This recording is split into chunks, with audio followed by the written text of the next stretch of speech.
Hey guys, welcome back to the show. I'm so excited to introduce you to our next guest. Her name is Brigit Ritchie. She is the co-founder and CEO of We, an experiential development group in Los Angeles. Her vision is to help people develop rational mindfulness so they can thrive in and out of the workplace. She developed a curriculum combining mindfulness practices, emotional intelligence tools, and inclusive leadership so that everyone can feel connected and safe. She leads these sessions across the US and globally to create cultures of inclusion at companies like Google, Instagram, Lululemon, and much more. Brigit is also a painter with an active studio practice and a mother of two. So Brigit, it is my absolute pleasure to welcome you to the show. Thank you so much for spending your Wednesday afternoon with me. No, thank you so much. I'm really happy to be here and could not be more excited to talk all about relationships. Yeah, we'll dive right into the nitty gritty. I was actually lucky to be introduced to Brigit because I was on tour for my book and speaking at Google and ran into a friend named Jordan who asked me what I was up to. And I said I was hosting a podcast now. And he said, you have to interview Brigit. She came, she spoke at Google, and everyone walked away feeling just really empowered. So I'd love for you to share some of your tools here with us today. I guess starting with like, what inspired you to start We, and what is it at its core? Definitely. No, I super appreciate also that feedback from Jordan. It's really the best when you hear from an individual that they just were impacted, by this idea that really our quality of life is determined by the quality of our relationships. Just that how really accessible it is once we create intention and space and support for one another to have healthy and thriving relationships. And as you said, I do that mostly in the workplace, but my story is kind of unusual really, because I'm a little bit of a unexpected candidate to be doing workplace culture. As you mentioned, I am an artist. I started my career 10 years ago, more focused on creative coaching, just really helping women in particular think about how to be entrepreneurs, how to have a creative voice, how to support one another. And this was a little bit before there was a lot of women for women development, but I knew for me, I was actually a young mom. I was struggling with student debt. I was just really feeling super overwhelmed and battling a lot of anxiety about the road ahead, and thought if I had other badass women entrepreneurs who we were in a very committed, ongoing practice of supporting each other personally and professionally, I really think that would be the game changer. So I took a lot of this kind of very beginner type creative coaching curriculum and just tested it over and over and over with some amazing partners and amazing people and eventually amazing companies to develop this relational mindfulness curriculum. So truly the core of what I do and what I have done started with Women for Women personal and professional development across industries. But about 5 years ago, we really launched in kind of a more focused way in LA. And as you said, we're now serving gender inclusive teams, everything from executive teams to large company summits to kind of specific groups of employee resource groups, all these kind of different facets of teams and relationships within companies, to bring this really cultures of inclusion and belonging through healthy relationship. So how do you start cultivating those healthy relationships between coworkers or friends or other moms or your spouse? Like, where does it start? Yeah, no, great question. I think I love that because my absolute commitment is to keep it simple.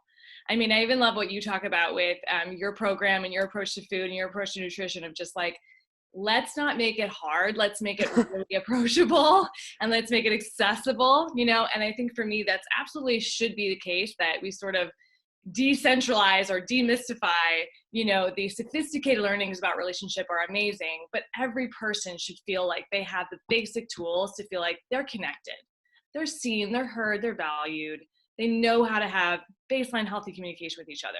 So the kind of short version of that is I really believe it starts with awareness, which is why we call it relational mindfulness, because it's sort of bringing your attention and awareness first and foremost to the quality of relationships.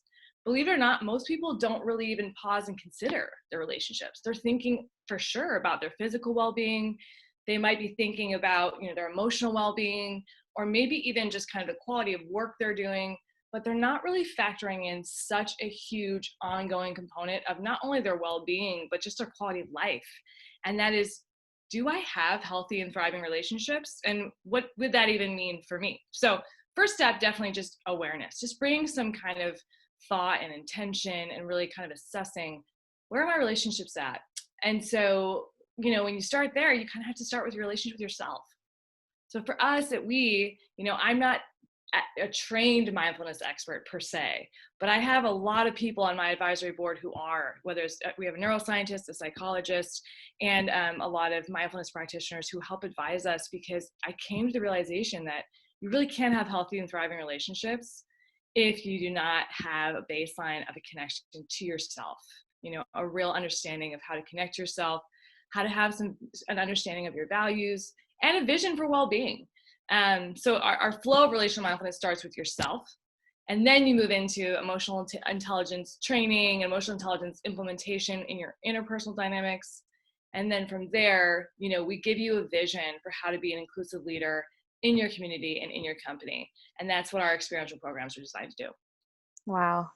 So what are some of the first steps when trying to get to know yourself? Because not to say that it's woo, because we've grown up with ourselves, and I think there are certain questions that come to mind for me is like, is it me, or is it just like a part of, like, what is it? Like, is it just materialistic stuff, or is it really who I am? Like, thinking, do you know what I mean? Where do you start to segregate? Like, I love yoga. If I could have a dream car, it'd be like a defender from like a long time ago, or like, like I think about the things that come up for me, that I'm a daughter, I have sisters, like, but is that me, or is that just like, how do you really start developing and getting to know who you are? Yeah, I love that question. And I actually am very excited by how even the current moment we're in is really making a lot of people pause and consider, what am I identifying with? Because so much of what we have in the past previously identified with is shifting and changing. And in some ways, we're getting kind of a fresh understanding of how, in some ways, temporary those things are. From a big picture kind of cultural moment, even before we're experiencing this current crisis, it was really kind of evident culturally that we were moving away from old ways of identifying ourselves, i.e., our neighborhood, or even our gender or our religion. Those are things in the past that people really kind of said, oh, I'm this or I'm that, and put those labels on themselves. Right. Now, a way that people tended to identify themselves is through shared experiences. It's actually through experiences of growth and experiences of personal evolution and personal development that they're kind of coming to say, I'm the kind of person that's really invested in well-being, or in understanding inclusion, or in creating, human rights and shifting these kind of societal norms to being more inclusive. So we're wanting a sense of belonging more than ever as people. And so, I love in so many ways what Brene Brown, of course, talks about with belonging, which is, if we're going to really belong, we have to stand alone. We have to know kind of who we are and what's our voice. And like I mentioned before, like, what are our values before we can actually belong. So even when I go into a company, like if I go into a company like, Google or Tinder or Viacom, these companies, and I'm working either with individuals or with teams, I really have to help people pause and say, look, we all need you to connect to yourself, because then you can really contribute. If you know your values and you know your strengths and you know your dreams and your desires, that's when you're bringing your whole personal work, and you're going to do so much more than just check the box or kind of fulfill your role and go home and be like clocking out at 5, like, thank God the day, just that sense of kind of like, I'm just kind of surviving at work. We want people showing up at work where they're feeling energized. And really, that's the definition of engagement. But people can't be engaged until they pause and consider, who am I and what am I really bringing to the table? One of my favorite workshops that we teach is called inclusive storytelling. And it's a super simple concept of sharing your accomplishments at work to inspire other people and to create them and empower them to share their stories. And it's been so powerful to see people be blown away. The tears come, the chills, the inspiration, just from hearing about someone who's probably sitting next to them or kind of, on their team, that they kind of thought they knew. What they didn't realize was all they had to overcome to get to where they were today.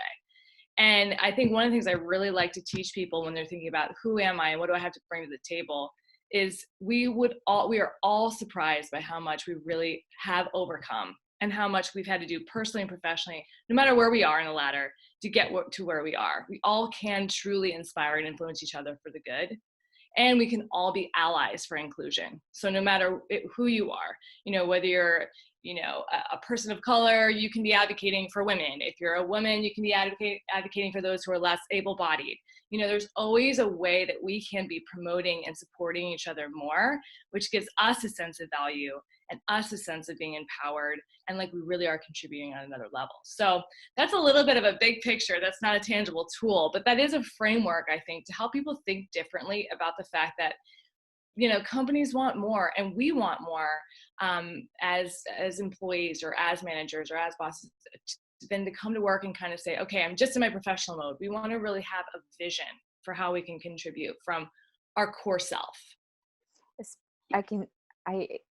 resonant, like what you're saying is resonating so deeply with me, because I think when you are coming from a place of passion and your true self, like the fact that I'm able to practice nutrition and make food and it's integrated into the part of my life, and then I'm feeding my family with that food, and then I'm able to have a conversation empowering a client and how they're going to take care of themselves. Like, it is truly a lifestyle that is fluid. It doesn't really feel like work, and it can really flow. I can flow in and out of work all day long, and there really are no start and end hours, but there is no stress related to that either. There are stressful times, but I'm definitely feel like I'm coming from a place of passion, which is interesting because when you started the conversation about like, who are you, or having a relationship with yourself, if I were to take away all of those traditional relationships with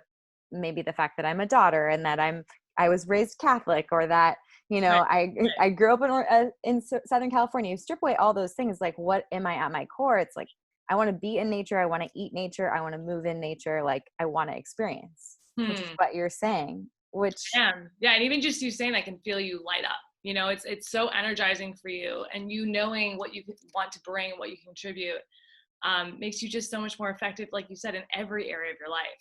And this isn't just for entrepreneurs like you and me. I mean, we have such a privilege in that the fact that we're able to kind of, like you described, our work is our life's passion. This is also true absolutely for people who are in corporate settings or in jobs where they're only kind of, highlighting one of their strengths.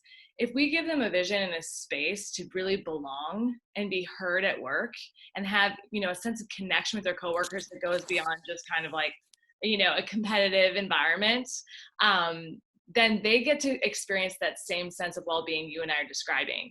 What comes to mind is an offsite we did for a really, massive tech company where the entire engineer team was there, and it's 80% males. It's a very kind of like, boys club.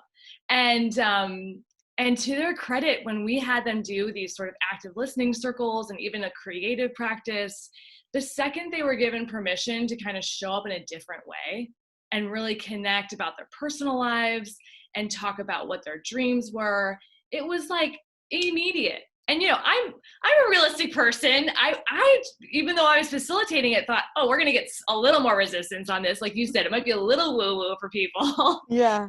And I was just so blown away. It's really given me such a belief in how, in some ways, simple it is to create a safe space for people.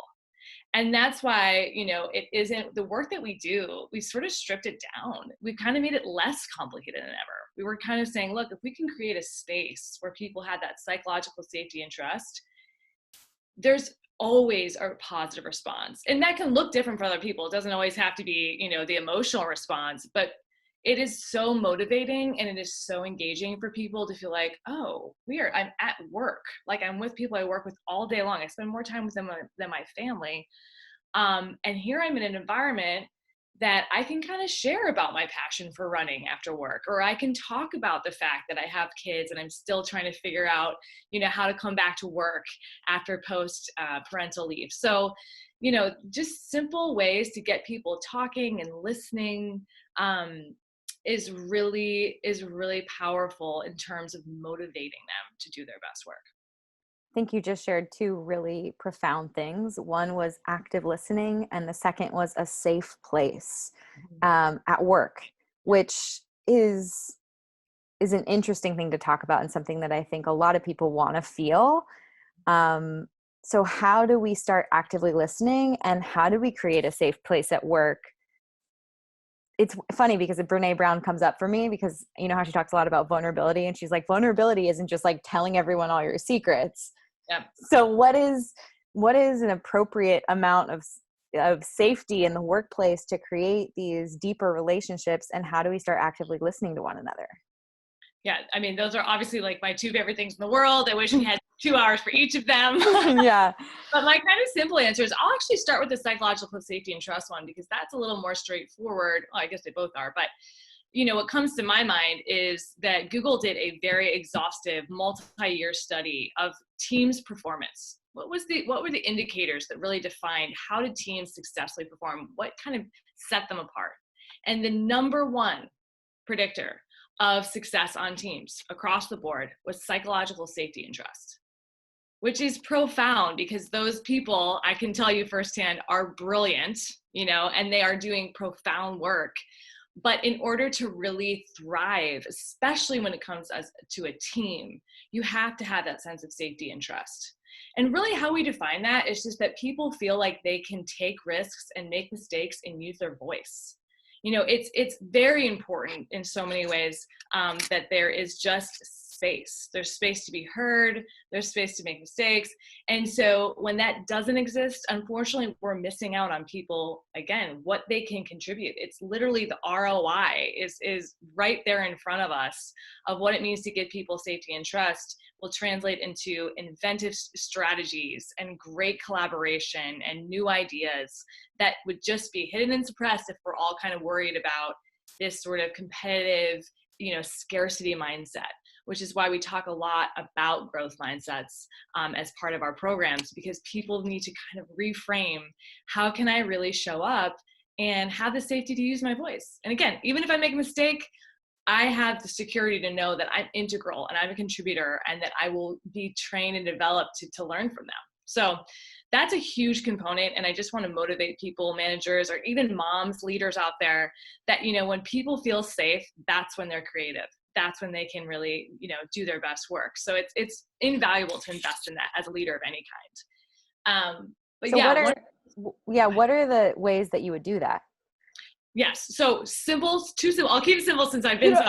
No, I'm loving every minute of it. I just kind of want to keep squeezing your sponge. Yeah. Go deeper. I want to be the best manager that I can be. I have one employee in Texas, and I want her to feel confident to bring whatever inspires her to the table, and like get excited about it, her job every single day, and like I feel like she's making change. That's important to me. Yeah, no, and that's going to happen because she's feeling safe. Yes. I think two really simple things I would suggest, and again, these are all really learnable emotional intelligence skills, is being curious, asking questions, just asking questions of your people, asking for feedback, asking personal questions, really asking questions about who they are beyond just that moment, and starting to create an understanding or a framework where they feel that you're curious. That's a great quality of a leader. And then the second thing, which you mentioned before, is understanding that listening is an art. It's totally a skill and it's very learnable. And the number one way that we've seen leaders, but as well as everyone across the board, really kind of come into a new understanding of listening is through this experience that we give. I think we've done in every company we've ever worked in, and we've certainly done it for now thousands of people, and that is active listening circles. And so at we've kind of created this framework to really simply create a space for people to learn to listen. And you'd be surprised how gratifying that is. I mean, we all talk a lot about, how to be a better communicator. How do we kind of present our ideas? How can we be compelling? How can we help engage people? But only 2% of adult development work right now is focused on listening, which is such a shame because we actually spend a lot more time during the day listening than we do speaking. So I think for me, it's been a really cool key to unlock not just relationships, but really cultures of inclusion, like I mentioned before, because when people feel heard, when they feel like you know how to truly listen in an embodied way, with your nonverbal communication and with the space that you're creating, with the questions you ask and the way that you give them feedback, it's a very powerful experience for the speaker. And believe it or not, it's super gratifying for the listener. That's the feedback that we get often from people who go through these listening circles is, wow, like I learned so much by just pausing and really allowing that person to finish and to express all that they had to say about that, asking, a specific curious question, and really giving them that empathetic, tuned-in presence. When someone gives us presence, it can be really transformative because it's such a rare thing in this day and age, to experience someone really pausing and tuning in and listening to what you have to say. So how are these active listening circles? How do they work? I mean, is someone telling a story and everyone's listening, or and are you showing that you heard that person? How are you showing up for them other than by just sitting there and pausing? Yeah. So this has been a really fun thing to kind of tweak over the years. And like I said to you, I kind of get a rush for some reason. I don't know what it is about me, but I love to kind of break things down to the most simple form. And so I'll kind of walk you through, how do we set this up to work from global summits to a really kind of executive team that's going through a lot of stress and change, to, women groups that are just kind of on a retreat. At any setting, I've seen a listening circle translate so well because it really speaks to the human need of just wanting to be heard, and wanting to share really from a personal level. So the way that we do that is that we kind of have a little bit of a secret sauce, and that is that we set up people in groups anywhere from about 3 to 5. And we give them a very specific set of instructions. And that is that every person gets a timed amount to speak. And during that timed amount, let's say it's 5 to 7 minutes, the other people in the group are just invited to be present, to really just empathetically tune in and try and just feel what that person's saying. And so often we mean really well. We're wanting to listen well, we're wanting to relate. So we're already thinking about what we're going to say when the other person is speaking, especially like you and I are getting so excited about like communication and leadership. And we're probably thinking like, oh yeah, it makes me think of this story or this question, right? But it's such a different practice, I think, especially in Western cultures, to really say like, I'm really just going to listen. I'm not going to have my mind going a million miles a minute. And I'm just going to allow what you say to be and express presence in this moment. And so, 5 to 7 minutes straight of speaking to a prompt is actually a long time for people to really have that space. So for example, one of the questions that we give people is, share a time when someone told you a story and it really changed the way you saw the world. It changed your perspective. And what's that doing is that's teaching people how listening can create inclusive environments, because it shows how you can be changed by a story. So let's say it was your turn and you had 7 minutes to talk about the fact, and you get to share with the rest of your group. Maybe it's people that you work with every day, or maybe it's people who are just part of your organization, but they're getting to see you in a new light. And you have 5 to 7 minutes straight of sharing about a time a story really changed your perspective. Well, you get 3 minutes in and you're kind of done with the story, Yeah. That's when it gets, like, as we say, juicy at We, because no one is allowed to respond. We really ask people to stay silent and just be present. And it's so fascinating to see what comes up. It's a deeper level comes up in you of other things you want to share about and things you might not have thought about. And instead of just having this kind of rehearsed, memorized, surface level answer, you're digging in with the people who are listening to you, and you're feeling that vulnerable connection. And that vulnerability is so powerful, because you're going, wow, I have 7 whole minutes to just share with you about me, not give you advice, not tell you my best practices, really share with you who I am. And of course, oftentimes there's a few moments of silence. And what's been fascinating to observe and witness, as well as hear people give feedback on, is how uncomfortable we are with silence, right? Because no one else in the group, until those 7 minutes are over, are allowed to speak. So when you're the speaker and you kind of run out of stuff to say, and you're like, and you're kind of sitting there in silence with other people holding space for you, it's a really powerful lesson in someone being present and attuning to you and just waiting. Again, think about how often we're just like a mile a minute. We're moms, we're working, we're friends, we're just kind of going from one thing to the next. And so we're continuing to stay on that level of like pace, right? And so slowing down and tuning in and allowing space for a pause, I mean, it's powerful. People are like, that moment of silence was so profound to me. And the thing that I said next was really what I actually believe about this. Like I thought this was this story when really I had to pause. I dug a little bit deeper.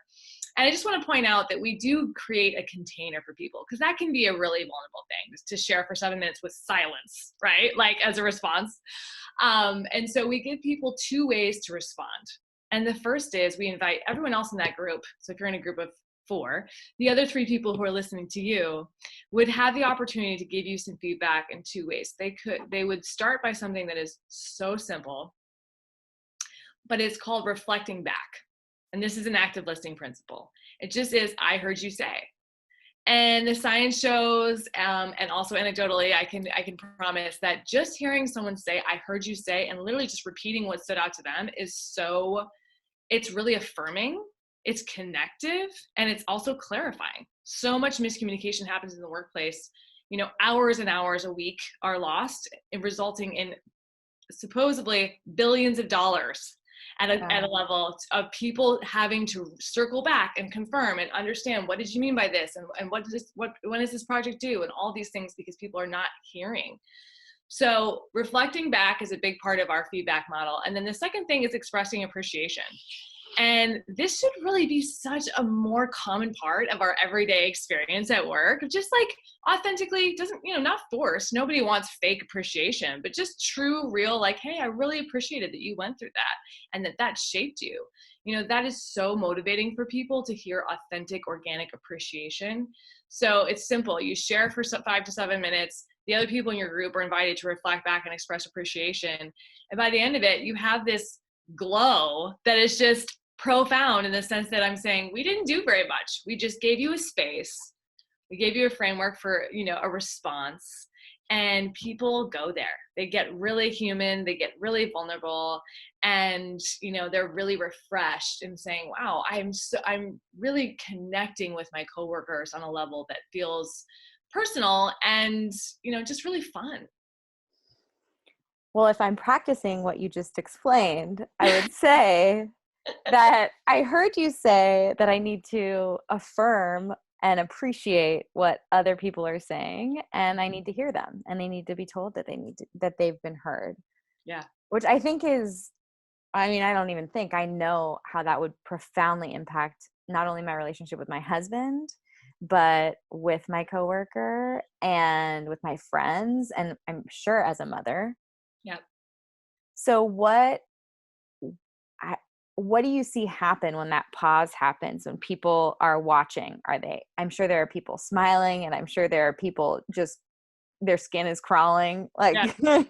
How does that, and do people start saying, this is awkward? I feel like it's one of the reasons why my work never gets old, because you're constantly, it's almost kind of new every time. And that every single time we do a listening circle, you get that sense that people are like, this is fun, this is exciting, I feel connected. And then there's these moments when they're like, this is kind of awkward. Like, you're not saying anything. I'm just sitting here with you in this silence. And I always, even when I'm tempted to make people feel like it's okay, it's like, no, let's actually go there. Let's get a little uncomfortable. And I think one of the things, for 2 reasons, one is like, you really can't grow unless you're uncomfortable. It's just in any sphere, in any moment. If you want to experience growth and evolution, you're going to have to push yourself on a level. And now, granted, like I said, we're really intentional about not pushing people into spaces where they feel unsafe, or they feel like we're forcing intimacy, or we're kind of making them do things that are going to open up maybe a can of worms they don't want to do. So we hone in our prompts very specifically. We create a lot of mindfulness practices before and after to kind of create that sense of groundedness. But truthfully, that moment, that pause, being uncomfortable is the thing they remember.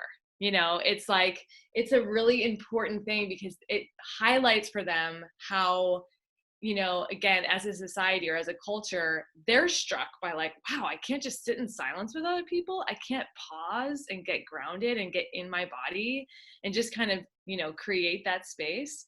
And that turns into we recommend for people often, we say 60 seconds of silence before a big call, where it's not even like a meditation. It's just like, close your eyes at your desk, pause, time it for 60 seconds, and your body will physiologically decompress. That's all it takes. It's just a minute of a pause in your day.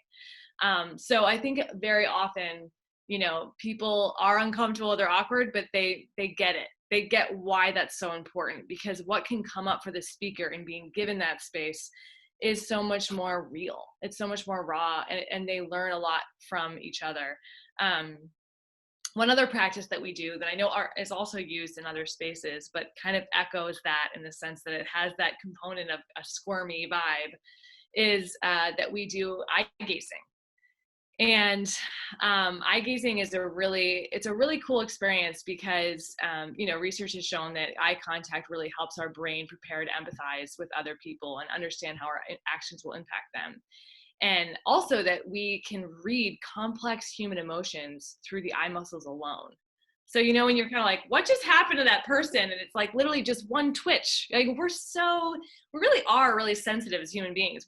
I believe we're all naturally really emotionally intelligent if we would just, continue to cultivate it and kind of develop it in ourselves, because, that's pretty wild that we can read emotions just through the eyes. But we do have people experience, it's similar to the active listening circles in that we have people do just 1 minute of eye gazing, meaning sustained eye contact in silence, after they've shared a story with each other. And again, we've done these at global summits where people from all over the world have experienced this. And it's the thing they talk about. They don't talk about the research we provide. They don't even talk about the cool, sexy tools we have of like conflict resolution and, all the other things we do with stress and management. They always come up to us afterwards and go, wow, that was wild. We looked that person in the eye for 60 seconds and it was just so intense. And I think those moments of kind of physical, visceral human connection, whether it's through that pause of an active listening circle and just being present with that person and waiting on them and really tuning in with empathy rather than responding, or whether it's that eye gazing experience of saying like, whoa, like this is a total stranger. And I feel like just after looking in their eyes for 1 minute, I've bonded with them in this really profound way. Again, a coworker. I think it's really important to note that at every level, again, top to bottom in the organization, those are the things that people want. They're the things people remember. And they're really that kind of human moment of saying like, I'm not just in my head checking off my to-do list, my inbox, all these things. I'm really wanting to experience myself and other people in a more holistic way. Their stories, really who they are, and I get it. You got to get your work done. You got to make these deadlines. And I think we're in huge support of that. We're like, we're not going to be just sitting around meditating all day, but we want these really simple moments and simple ways to help people come back to presence and come back to connection and come back to listening, because that's that quality of life at work that we can really reimagine for ourselves. That said, how often should you be practicing these active listening circles or eye gazing at each other to make sure that your team or your relationship is on solid ground and you're connected, but then can go get efficient on your work and get some stuff done? So I think our approach to that is really specific, because that's the request we get, right? People are like, we want you to come in and do workshops, or we want you to do offsites. We want to have a great experience, but we need tools, and we want things that are very usable within a lot of our companies are tech companies. So it's very volatile, fast-paced environments. So, what we do is we have people go through these activations. And then what we do is we help them understand a scenario in which they could literally apply that tool. And then we help them understand the principles of that tool. So if they never did another active listening circle again, they could still absolutely apply it every single day and see the benefits of it. So I'll give you an example of how we help break that down for an active listening circle. For active listening circles, we suggest for people who are managers or just who want to support their teams through connection to have a quick active listening circle at the beginning of a meeting. Like if you're jumping into sort of a 2-hour brainstorm, even if you're digital like we are now, let everyone share for 3 to 5 minutes where they're at. Bring in a prompt, have them share, and just everybody else in the circle go around and share one reflection back. Like, I heard you talk about the fact that you're juggling being in your bedroom and not, being in the typical environment you do. And that's it. It's enough to just go, yes, that is what I said. I appreciate that sense of being heard. So you can do sort of an abbreviated, quick check-in essentially with your team. If you're feeling like there's times of stress and change, as we're in right now, a good example is when, there's been some layoffs on a team and you feel like the people who remained are really having a process with that. You can do this one-on-one, or you can have a small group of people come in and say, let's just do a listening circle. Let's just air it out. Let's just let there be space to be heard. We don't have to come to a solution. We don't have to solve everything today. We just want to create a space for you to share how that's impacted you, that your coworker was laid off. So those are specific scenarios in which you can literally implement an active listening circle. But beyond that, if you're somebody who's saying, look, at the end of the day, I'm not really someone who's going to facilitate that, but I want to implement and I want to use these principles to have better relationships. It's really simple. It's three things. One is learn to just pause more when you're speaking with other people. Like, literally slow down and see if they have more to say. Let them finish, essentially. I know for me, like you said, my partnership, I'm still totally guilty of interrupting. And so I'll kind of be like, oh, wait, I just want to create more space. So that's one principle. The second one is reflecting back is another one of those things that, funny enough, we hear a lot of times from, exec level people of saying, it's so interesting. I started doing this thing where I just organically, simply reflect back what I hear people saying, and I'm getting more work done. I can feel like the environment in the office is better. One person in particular told us, she's like, there was gossips and cliques happening, and I feel like there's been an alleviation of that since there's been this shared language of reflecting back, which makes a lot of sense. So super simple, reflect back. And then the third way that you can implement listening circles just through, a principle is what you shared when you reflected back to me, which is appreciation. Especially as leaders, we think we're affirming people. We think we're recognizing people because we are in our minds, right? We're like, oh, that person nailed it. And we'll kind of say something. But when you can acknowledge people, no matter who you are, whether you're in a leadership position or not, I cannot recommend it enough for relationships. And not only that, but for yourself. Like, it's super energizing to acknowledge other people because you're essentially contributing. And so that's kind of reflecting back to you and feeding your own tank of having kind of this sense of like, hey, that's amazing that you're doing that. And, you can feel that kind of pay it forward experience of it's going to come back to you too, and create that kind of warmth and safety and trust in the environment. So those are kind of three ways that maybe you don't want to facilitate a circle, but you can see that lived out in your relationships. It's the exact opposite. I want to facilitate so many circles. I'm like going to facilitate a circle with my husband after this call. I'm going to facilitate a circle with my employee Stephanie on Friday. Like, I'm ready to facilitate circles, and I can't wait to like really engage with people and hear what they're saying and appreciate what they have to say. Mm-hmm. I think that's just, like you said, not blowing smoke up anyone or anything like that, but really just like what really resonates with you. And what do you think could be a tool, or what's made your life better, or whatever. Like, it's really, really, it'd be such a better world if people knew how to communicate, and maybe even more efficient. Yes, all of the above, in my opinion. So you mentioned a little bit earlier conflict resolution. Mm-hmm. And so I'm curious what tools you're implementing to help people get over conflict, and how do we really listen when we don't agree? Yeah, great questions. I mean, I think the first thing we do, as we do in other scenarios, but especially with conflict, is, we start out, we ask people, we say, what's the first word that comes to mind when you hear conflict? And everyone says like, stress, anxiety, avoid it, I hate it, Yeah. And research has shown that companies that are really successful, but especially leaders who are successful, see conflict as opportunity. I know that sounds idealistic. I know that sounds kind of silver lining, but the reality is that we are inevitably going to experience conflict. So it doesn't have to be that it's this scary, really kind of negative thing. It's sort of an indicator. It's a little bit of a signal. It's like, oh, okay, cool. We have conflict. That means there's this opportunity for change. And change in itself has just endless potential, right? So we start by helping people kind of examine their relationship with conflict, and consider, could it be an opportunity, and what type of opportunity is it? And then we walk people through a tool that we have that we actually call relational repair. And that's because, yes, we want to resolve individual conflicts. Absolutely. We want to give people a tool, which we do have, to walk them through a difficult conversation. And that's absolutely something that we want to equip people to do. So again, a way to take the scaries out of it and kind of say, look, it's not that hard. This is how you do it. And we literally talk them through the setting and the timing and how to prepare for that conversation. And then we help them create this sort of sequenced conversation where they can most effectively resolve the conflict.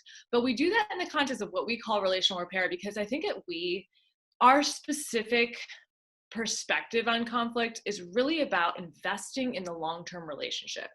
There's a lot of great tools out there right now on conflict resolution. And like I said, I think for us, our objective that might kind of differentiate us a little bit is that we're asking the question of, how can you cast a vision for your relationship through this conflict resolution? Because again, you might clear up a little bit of like a difficult miscommunication, or, this person's always taking your parking spot, or this person didn't give you credit for something. Absolutely resolve that. But how can you really cast a vision for something bigger and better and more safety between the two of you? And so we give people this sort of framework to start to initiate the conversation by, in some ways acknowledging that you both have a perspective. And so we call it intent. So it's like the 4 eyes. And so the first thing is just acknowledge that person, most likely their intention wasn't to, be malicious or cause conflict. They have a perspective, you have a perspective, got it. And then what you do is you kind of just clearly state the impact. So that's the second eye. You say, here's how that affected me.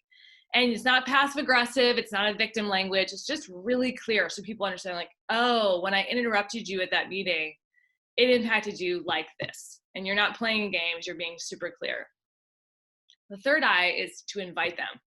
And you make a really, really clear request. You just ask them, would you mind letting me finish next time in the meeting? Just because I really wanted to get out my ideas and I didn't feel heard.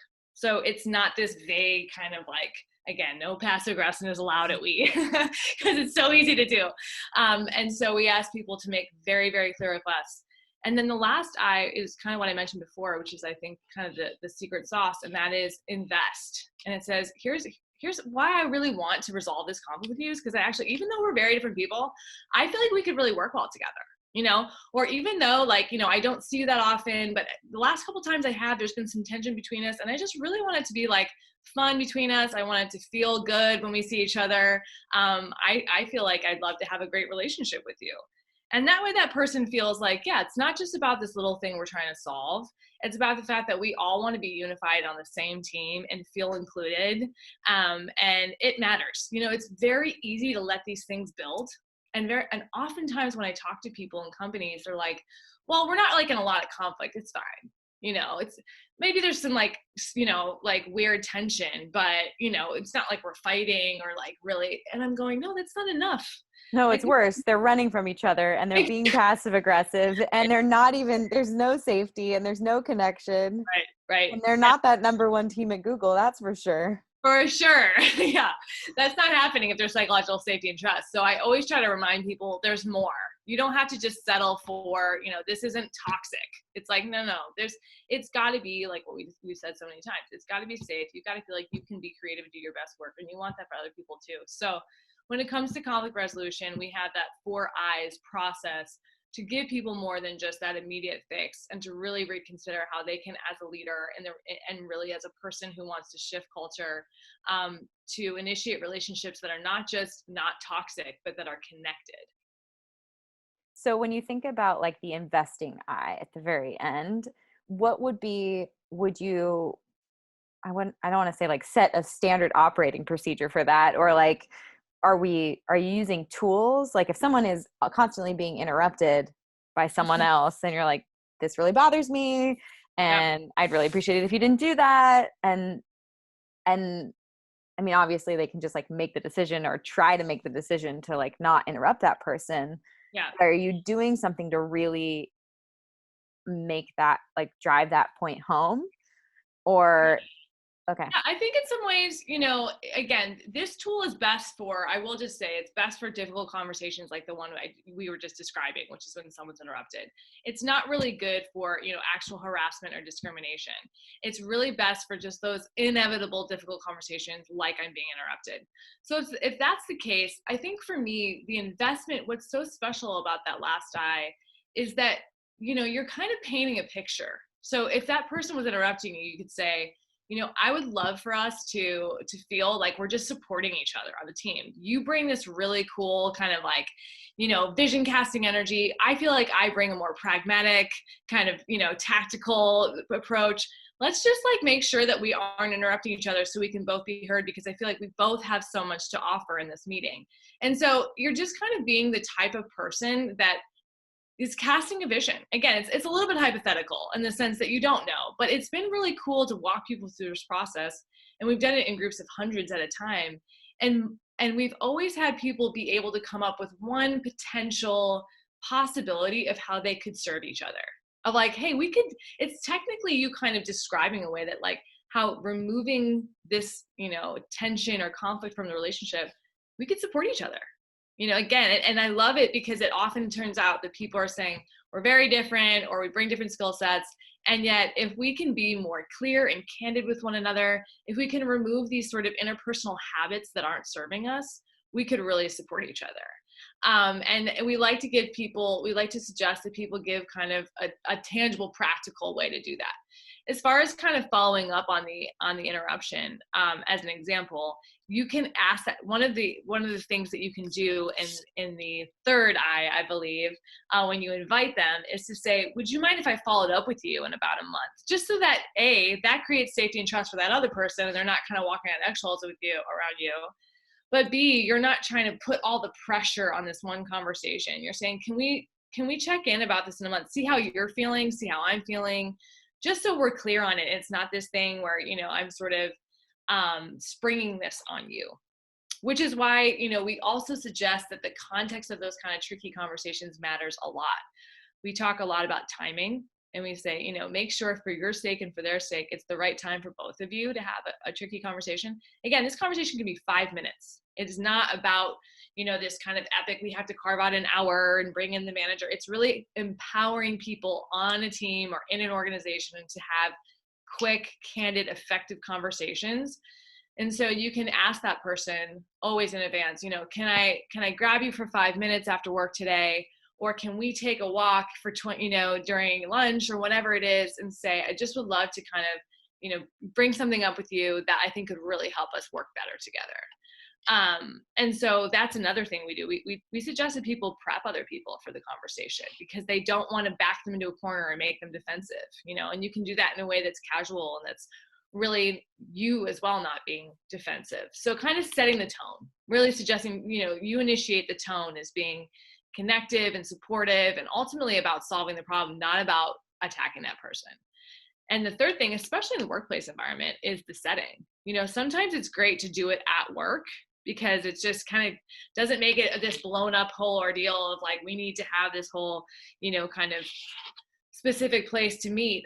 But sometimes it's really cool to be like, let's just go next door to get coffee and just talk for, 30 minutes and really kind of hash this out. I know for me, I had someone actually on my team confront me about a week after she started working with me.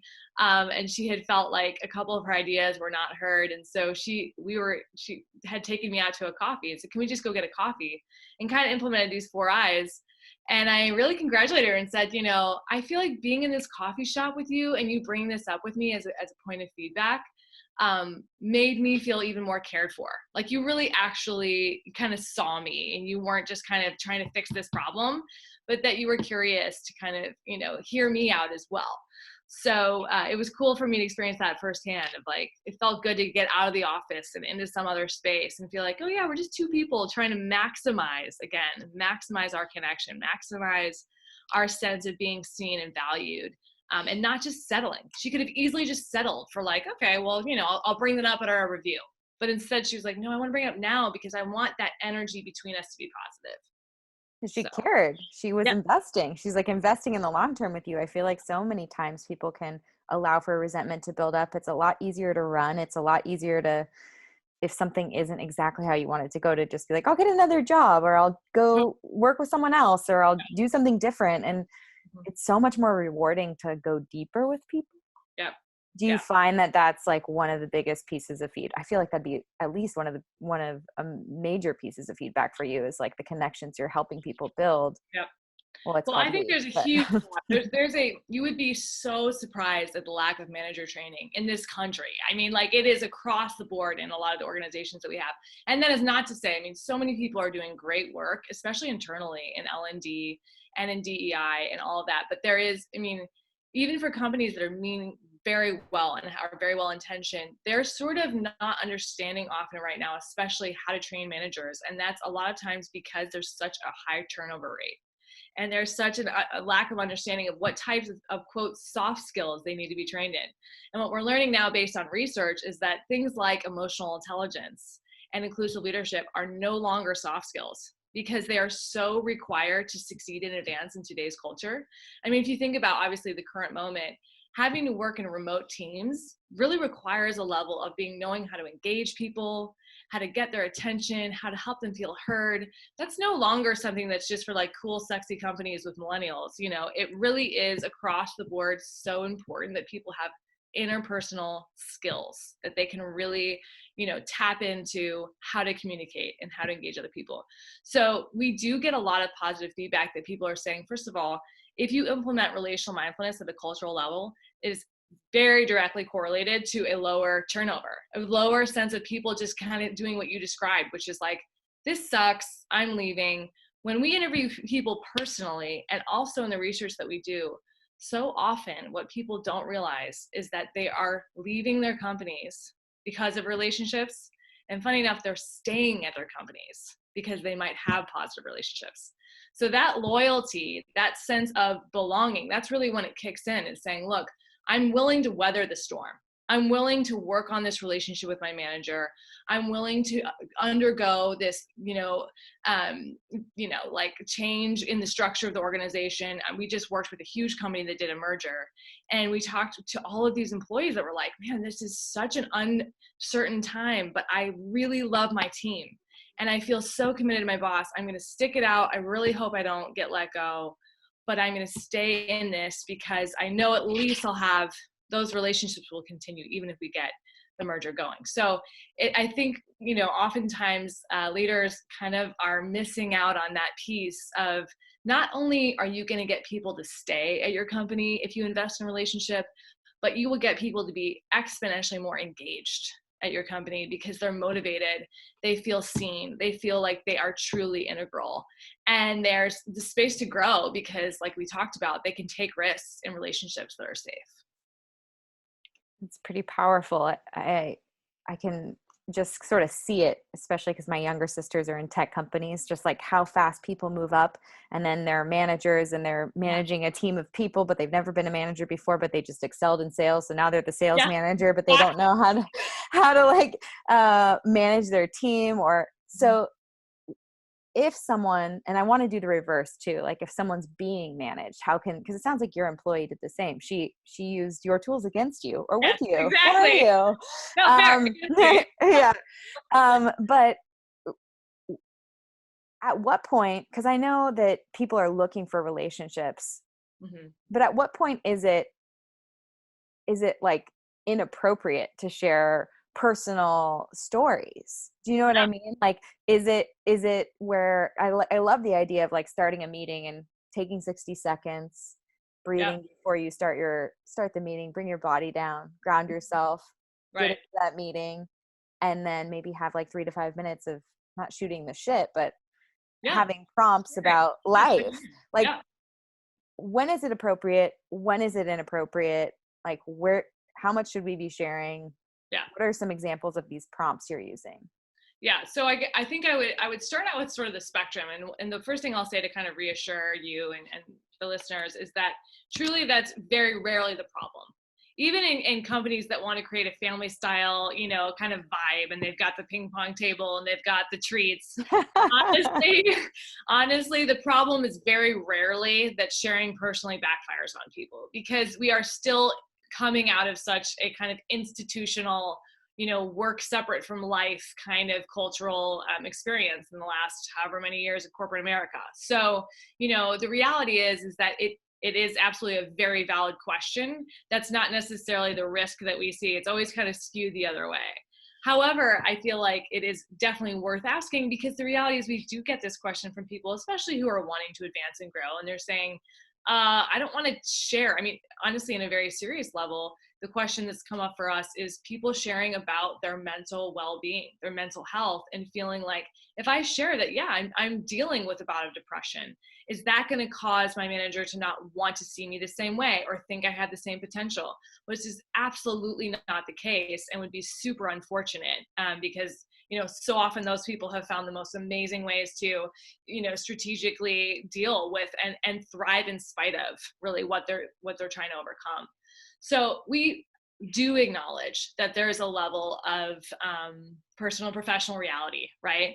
But I think for me, what I would tell people is, be specific with what you share, but you're going to kind of model. If you're telling your story and you're sharing who you are and you're connected to you and your definition of your values and your well-being, you can trust yourself that you'll know what to share and when, and that most of the time, I mean, I'm talking a vast majority of the time, people relate to you and they appreciate you opening up and creating that human moment, and they will come around and support you, especially if they feel like that's reciprocated.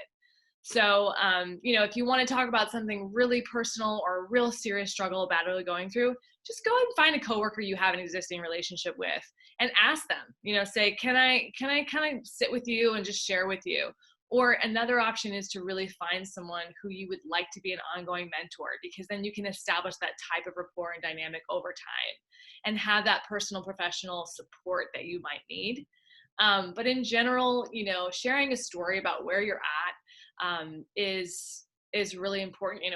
We're doing some work right now with Facebook, and we just got off a call today with someone who said, hey, do you think you guys could do that thing where we just talk about our personal lives for a long time? Because I really want to hear how my teams are coping with, the quarantining and the social distancing. I think if we just all got that off our plates, we could really kind of dive back into collaborating better.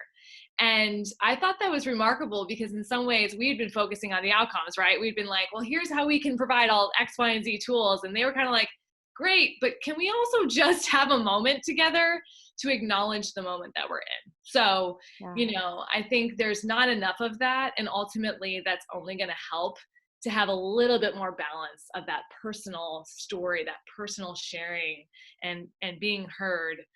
Because we're certainly all hustling and doing our best on the other end of that spectrum. So. Absolutely. It's funny. It reminds me of when I was in corporate America. Back on a big team for a big corporation. I was at Stryker Medical back in the day, and I remember they used the Gallup polls all the time. I don't know if you know much about that research, but I remember my manager going through it, like some of the outcomes with me, and he said, did you know the number one thing that is like the driver of retainment is a best friend at work? Yeah, we've seen that. Isn't that wild? And you're basically facilitating that. Exactly. And that's a statistic that we use. I remember that statistic specifically. Exactly. It was Gallup. And, there's a whole study on that. And I think for me, we're going, that might be a little bit of a high standard. Like, we can't guarantee everyone a best friend, but what if you had 3 or 4 people that you felt that comfortable rapport with? Like, you felt like we could joke around, we see each other, we're there for each other. That might do the trick versus, your best friend there. But I remember that study because that's just so unexpected. People would never consider how important that is. But if your friends are at work and you're feeling safe and you're feeling connected, you're not going anywhere. Right. It's not about the money. It really isn't. People think that is, and it's been absolutely without question proven that what people are looking for is that sense of belonging, is that sense of inclusion and well-being and development. And it's ultimately, I wish I could remember the numbers so I won't misquote them, but it truly was surprising to me to see how people don't choose the money over that quality of life, over that sense of being a part of something, and over healthy relationships. They really don't. I think now is the perfect example of why healthy relationships matter so much. Yeah. And people are forced to face it. You're in your apartment or your house with your spouse or your kids, Yes. and you're trying to communicate with your family members who don't live with you over the phone or virtually, or your coworkers. And it's forcing you to get real and communicate in the most effective way you can. Yeah. And it's putting you face to face with like whatever conflicts you need to work through. Yeah, no, it's definitely surfacing those dynamics that, like you said, we can often just avoid. But it also is providing a real appreciation for, throughout the highs and lows, throughout whatever we're going through individually and collectively, relationships are what carry us through. And there's just no question about that. I mean, if you think about all the great stories that there are out there, they're all so much about relationship, because that, again, is a fundamental human need. It's right above, like the basic shelter and food and water, is that sense of belonging. And so I think so much we in moments like this, which is, truly so uncertain and really a crisis, it's really highlighted for people what's important. And I think, of course, doing your job well is so important. And there's so much gratification and a sense of success and meaning you can get from your work. But it's absolutely, interwoven in your relationships. You kind of can't separate them, because we're really not islands. Even in a workplace, no matter what you're doing, you need to work with other people to do it well. And so having support and having a sense of safety is just being highlighted right now for all of us, especially as a culture. We're really seeing how much we need each other. Wow. Brigit, I feel like you're doing work that is really profound and can have the ability to really change people's lives, whether their interpersonal lives, their like the relationships they have with their coworkers, their children, their family members. Like, it is really, really powerful. It's been so inspiring just to have you on the show, because I want to get off the call and write down everything you said or listen to it back and then just start implementing it, because this isn't, not to say it isn't rocket science, but it's a basic human need that can really change the way we show up and the way that our world makes us feel. Yeah. No, I love that. I think you're right. It's absolutely a compliment that it's not rocket science, because it's supposed to be as simple as possible, in the sense that all of us can start doing it right now and have that immediate feeling of connection. And that's what I want for people more than anything. So I super appreciate you having me on the show. Clearly, we are so vibing about the potential of growth and development and connection between people. And I just feel really super appreciative to be able to share a little bit about we. So thank you. Well, thank you. I appreciate your time so, so much. Please, please tell everyone where they can find you. I'm sure there are people listening who work at tech companies or work at, our managers at big companies that will want your support as well. So where can they find you online and socially? Definitely. So it's Welcome to We, W-E. So our website is, welcome to We, and our handle is the same. And, we'd love to chat and share more about our programs. We've got kind of these 6 core workshops that we're offering right now, all digitally, so people can access them working from home remotely. And we also just have a lot of, content and information about relational mindfulness that we can share through our newsletters and through our Instagram. And I just want to say as well, in this time, we really want to be offering people in the community, not just inside corporations, but all of us out there who are wanting some resources around relationship. We do have on our website some free workshops that we're offering digitally for anyone who wants them. So check it out, because we really want to be able to give people the support they need right now. I love that. Well, I'm definitely taking active listening. I hear you and I appreciate you with me into my day.